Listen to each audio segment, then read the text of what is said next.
everyone. My name is Amen, if we haven't met yet. So thankful to have all of you here. We are in the midst of a series looking at parables of Jesus. And parables are meant to be these short, simple stories that really reveal these complex truths and these complex things in a way that we can kind of process and understand. And so for Jesus, he used parables and told very ordinary stories about ordinary people doing very ordinary things, things that would be very common to them in their life, things like farming and working in fields. And he talked about trees and plants and seeds. He talked about sheep and goats and coins. And for them there, they totally understood what he meant by that. That's what they were experiencing and living in the midst of. And Jesus told these very ordinary, simple stories as a way to make known some of the more complex things about the world. Jesus says he used parables to reveal the secrets of the kingdom or the mysteries of heaven to all of us. And so Jesus used parables to help open our eyes and open our imaginations to the reality that he is who he said he was, that he was the Savior of the world. And when he gave his life on the cross, it means that we can have new life. That for those of us who put our faith in him, we have new life with him, which changes our today and it changes our eternity. And so Jesus used parables to help us understand that and see that. Jesus used parables to kind of make us aware that while he comes to give us life, there is an enemy at work in this world. And Jesus comes to give us life and life to the full, but the enemy comes to destroy and seeks to take life from us. And we live in the midst of that tension. So Jesus uses parables to help us understand that truth. Jesus uses parables to help us understand and be aware that he came to bring his kingdom of heaven here on earth, and we can experience that. And he contrasts his kingdom with the kingdom of this world. And he says the kingdom of the world is full of promises and never delivers. The kingdom of the world tells us that these things matter, yet when we chase those things, we ultimately find ourselves dissatisfied and empty and broken. And yet, when we pursue the things of his kingdom, those things are everlasting. Those things are eternal. Because when we walk as he's calling us to walk, we find identity, we find purpose, we find our value, we find significance. Oh boy, is that an omen? The enemy. Here's the funny part. The video recording doesn't pick up outside sound, so the people watching later are going to just see me be crazy for a minute because it does not hear you guys. It does not hear the balloons. We'll edit that in later. But Jesus invites us into his kingdom saying this is the life of flourishing. This is a life of satisfaction, significance, because we walk with hope. Not because it's easy, but we walk with hope knowing that Jesus has us. So Jesus uses parables for a variety of things. Open up our minds, open our hearts, open our imaginations. And last week, we looked at this parable called the parable of the sower. And the parable of the sower is this reality that Jesus is seeking to help open our hearts and minds to who he is and his kingdom. And yet there's so much in our life that creates a barrier between us and Jesus, that there's things in our hearts that make us disqualify Jesus, saying, nope, we don't want anything to do with that, or we kind of want Jesus, and yet there's so many distractions and so many other things pulling for our attention, and so we struggle believing, Jesus, are you really who you say you are, and are we willing to surrender our lives for the life you're calling us into? And so last week was an opportunity for us to just examine, where is my heart at? Am I open to what God is telling me? Am I open to believing Jesus really is who he says he is? And this morning, what we're going to do is we're going to look at a parable. And this parable, the focus of it is how do we become people and how do we remain people who walk in faith in the midst of the difficulty? How do we remain faithful? How do we continue walking in faith and hope in the midst of times that are difficult and hard? And Jesus tells us the way we do it, the secret of how we walk in faith through the hard is through prayer. That's where it begins. And so the parable we're going to look at in a moment comes from Luke 18, but it's important to talk about Luke 17 for a second, because Luke 17, Jesus is telling his disciples the reality that things are going to get really hard for them and things are going to get really hard for us. That after Jesus' death and resurrection, Jesus knows there's going to be great conflict, that there's going to be a lot of trouble. And he's looking at his disciples, and he knows that of these guys he's looking at, 10 of these guys are going to lose their lives because of their faith in him. 10 of these guys are going to be killed. They're going to be martyred. Why? Because they continue to profess and tell everyone that Jesus is who he says he is, that Jesus died and was resurrected. And because of their belief in that, Jesus is looking at these 10 guys and he knows 10 of you are going to die because of your faith in me. So things are going to be difficult. He knows the road's going to be hard for these guys. And so he's telling this parable and telling all of us in Luke 18, as he gets done with that conversation, trying to open their eyes up to that, he tells them this parable of here's how we're going to walk through the hard. And it's going to be grounded in this idea of prayer. So, open your Bibles if you have one. If you don't have a Bible, we'd love to give you one. We have some in the back. I can stare at them right there. We'd love for you to have a Bible or just open your phones as well. We are going to be in Luke chapter 18. So, Luke 18 begins with this.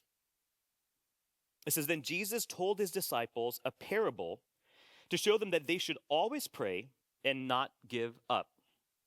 He said, in a certain town there was a judge who neither feared God nor cared what people thought. And there was a widow in that town who kept coming to him with the plea, 'Grant me justice against my adversary.'" So the scene is set. We see the play. We see two characters in the play. There is a judge and there is a widow. And a judge, what a judge's job is they're supposed to be the arbitrator of justice. They're supposed to care the most about justice. That's their job. You are in charge of justice, judge, justice in your court, justice in your city. And yet Jesus reveals that this judge isn't very just, that he doesn't really care about justice. He doesn't care about God. He doesn't care about others. He's not concerned with any of those things. And so Jesus is making clear this judge is not a good person. So that's the first character in the story is this judge. And then he starts talking about a widow. And we have to catch that. When we hear Jesus use that phrase widow, we have to open our ears and pay attention, because in other parables, Jesus will just say a certain man was doing this or a certain woman was doing this, and he'll be very general. But when Jesus says the phrase widow, he's trying to open our minds up to this deeper reality.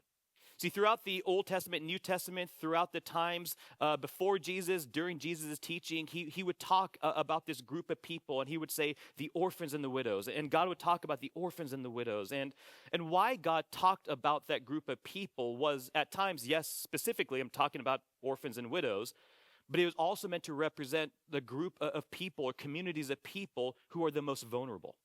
So is that always orphans and widows? No.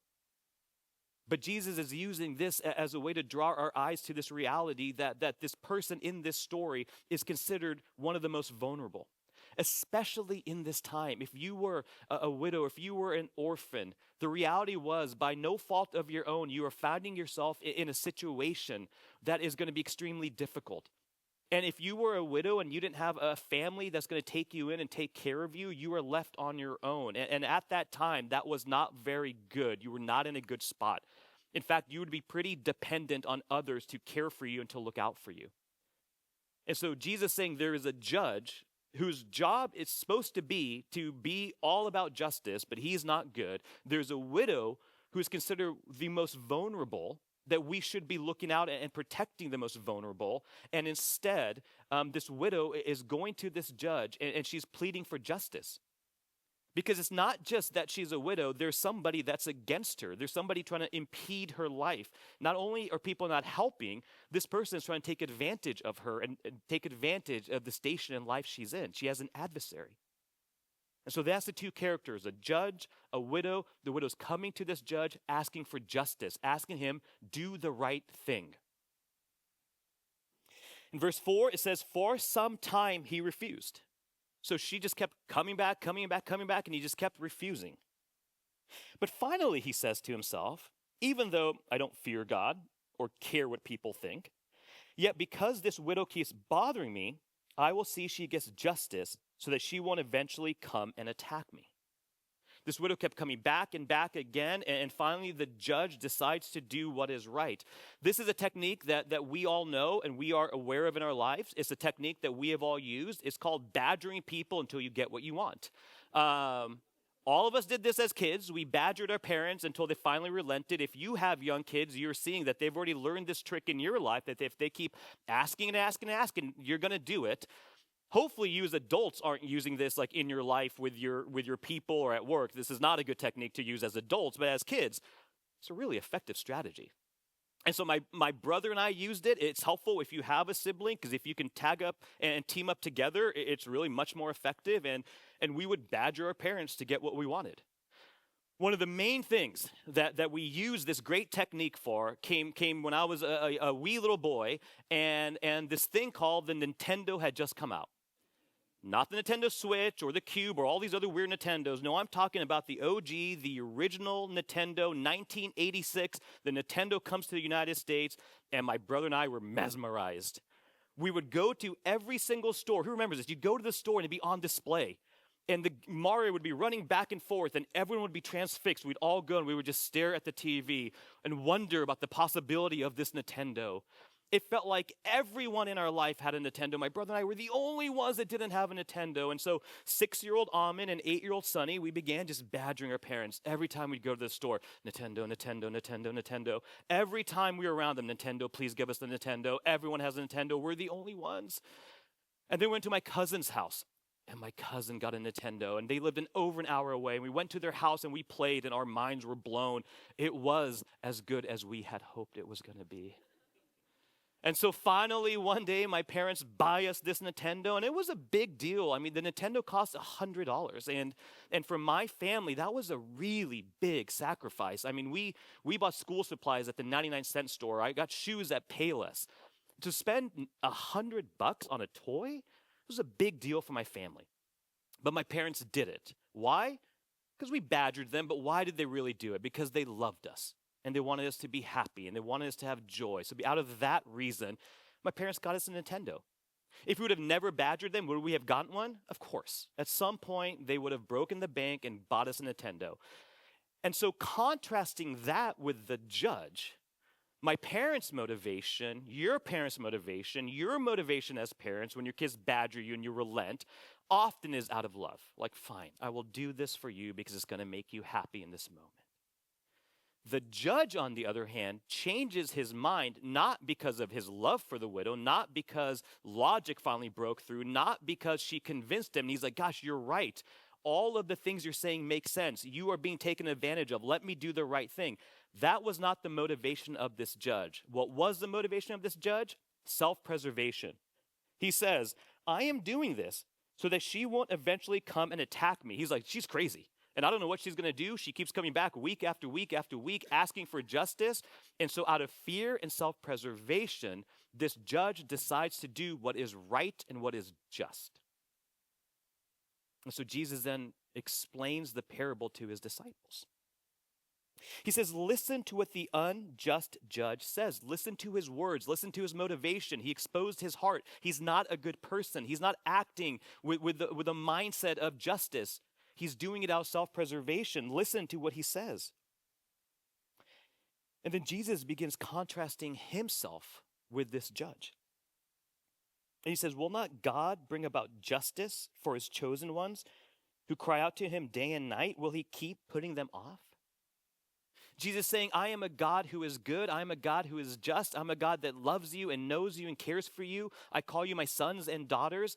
This bad judge ultimately did the right thing for the wrong motivation. Do you not think the God that knows you and loves you is going to look out and seek justice for you in this world? Am I not good? I tell you, he will see that they get justice and quickly. And then he ends with this interesting statement. And we're going to pin this statement. We'll come back to it at the end. But Jesus then ends it with this statement or question, I guess. He says, however, when the Son of Man, and when Jesus says Son of Man, he's referring to himself. That was a title from the Old Testament. So when he says Son of Man, he means him. He goes, when I come back, will he find faith on earth? When I come back, am I going to find any faith on earth? So let's pin that over there. See, what Jesus is appealing to with his disciples is this reality that we are people that in the midst of the injustice that we may experience in this world, we're meant to continue going to Jesus in prayer. We're meant to keep holding on to faith. Why?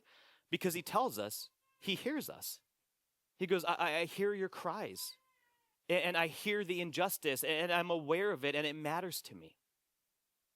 We persist in prayer because Jesus is telling us, have faith and have hope in me that I'm listening.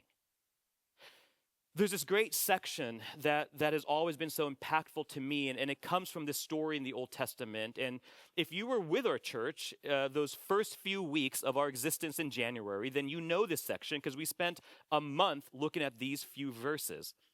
And the reason we spend so much time in these verses is because in my life, these verses were so foundational in my understanding of God's heart and character. And these verses help us understand what Jesus means when he says, I hear you. These verses come from a book called Exodus. Exodus is the second book of the Bible after Genesis. It goes Genesis, Exodus. And in Exodus chapter 3, where we find ourselves in the story, and I'm going to look at it just briefly, is God's people, the Israelites. They were doing great. They were thriving. Life was good. They were living in Egypt. They were trying to follow God as best they could, and all was going well. And then the Egyptians are seeing the Israelites, and they notice that they're doing well. And what do? They begin responding out of fear. And they're like, these people are doing really well. What if they just take over? What if they just use all of the things they're doing and just take power over us? And so what do we do when we want to respond out of fear? We seek to hold people back. And so what the Egyptians did is like, we're going to knock down the Israelites. They're doing too well. And so Egypt threw all of Israel into slavery. And for hundreds of years, Israel remained in slavery in Egypt, and they were oppressed, and they were crying out to God for hundreds of years. And I'm sure in that time, they began to wonder, God, are you real?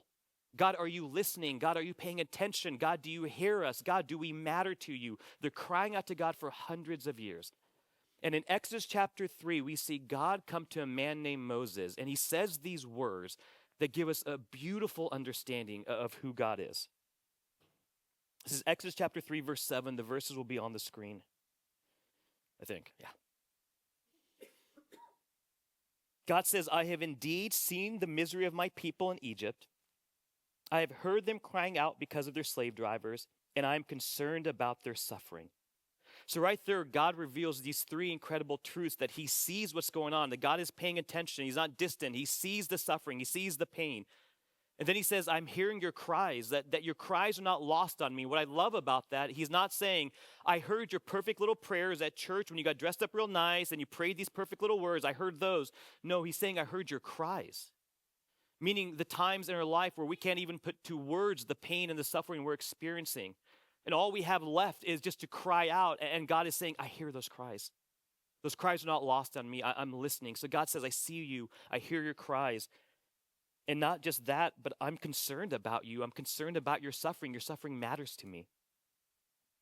Verse 8, so I have come down to rescue them from the hand of the Egyptians and bring them up out of that land and into a good and spacious land, a land flowing with milk and honey. Then he begins to describe this land. And what God is saying is, I'm going to get them out of slavery. I'm going to take them out of Egypt. I'm going to move them into this promised land. That I am moving their life over here, and they're going to become a nation.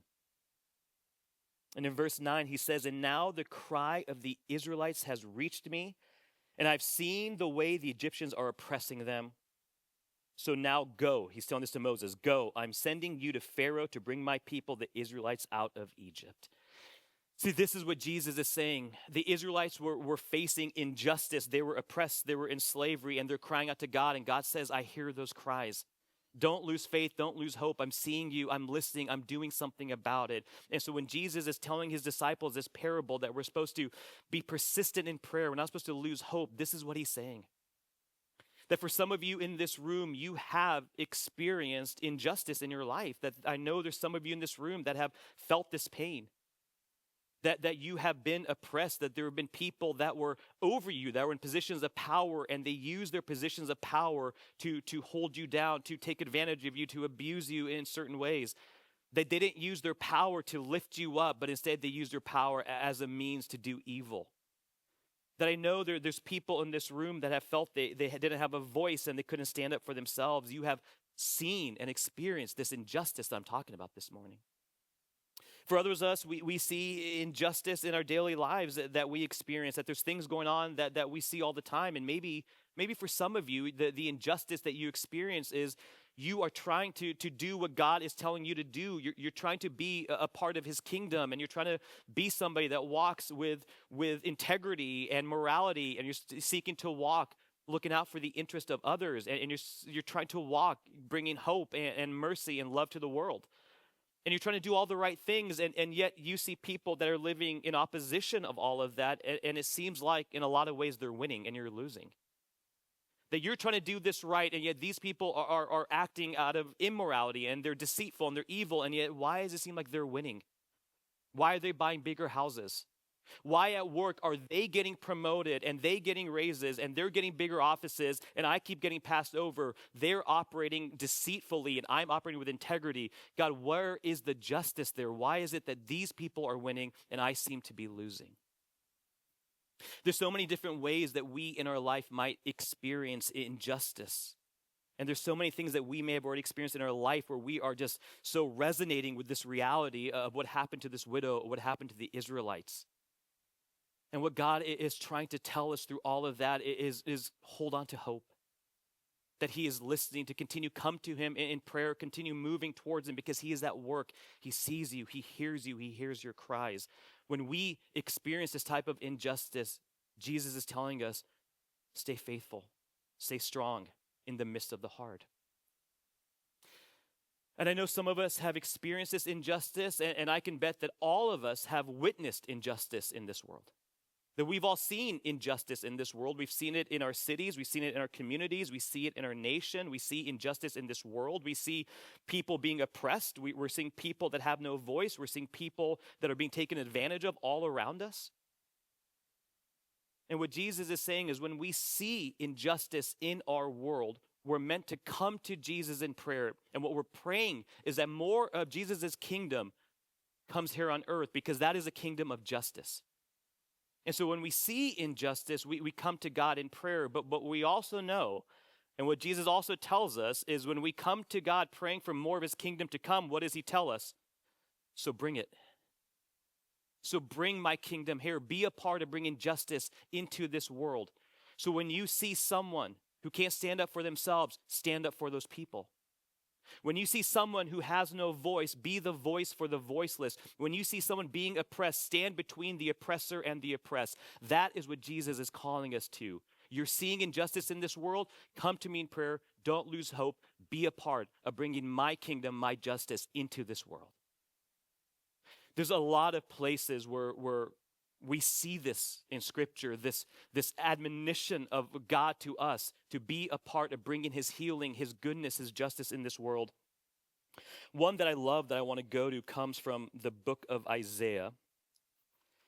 And Isaiah was a prophet of God, and a prophet simply was somebody that would speak God's truth to people that had turned away from God.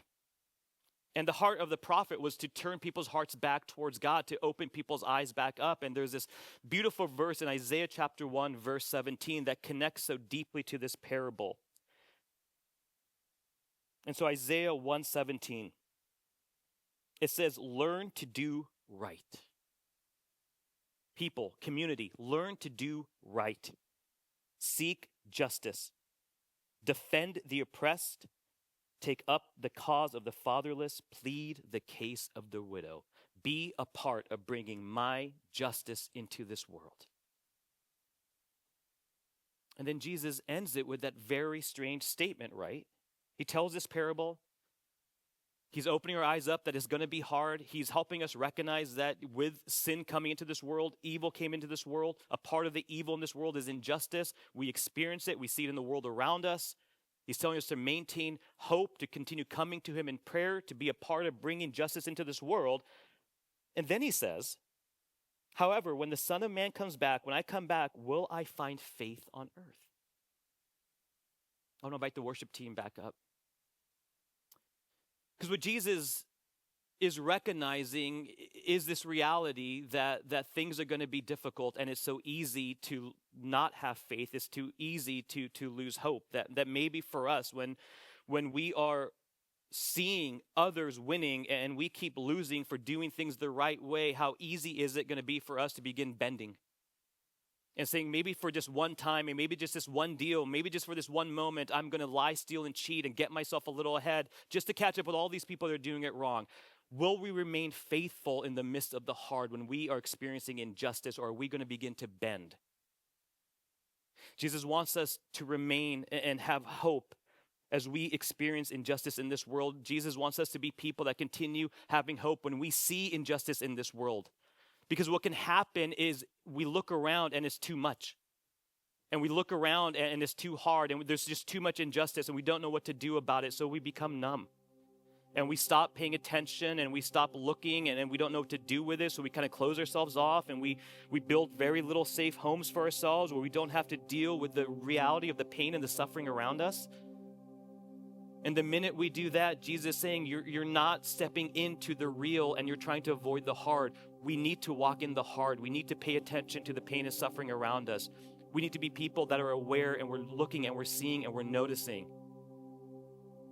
Will I find faith, or are we going to close our minds and our eyes off?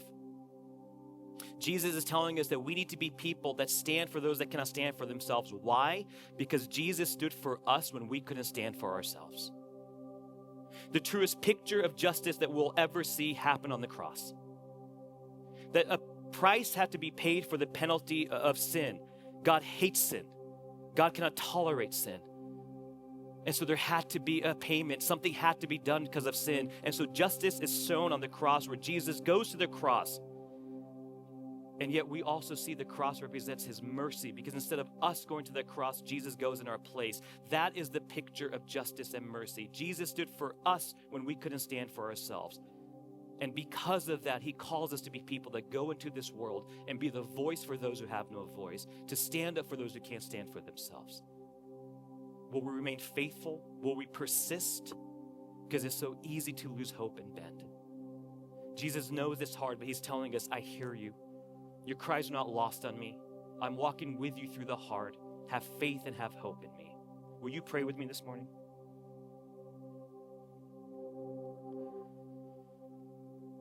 Father, we thank you that you are a just God, that you are full of justice and goodness, God, and that we can count on you, Lord, that we can trust you.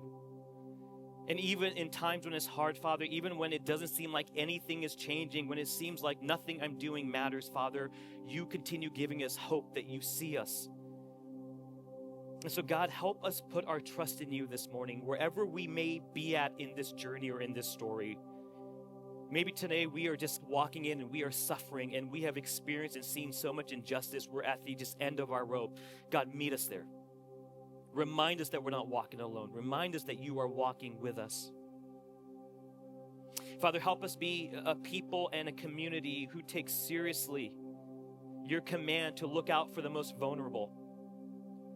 That we would walk out this day and walk out this week and we would pay attention to our community, to our city, to the world around us, Father, and give us boldness to step into those hard places, to help us walk with those who need someone to walk alongside them, Father, just as you do for us.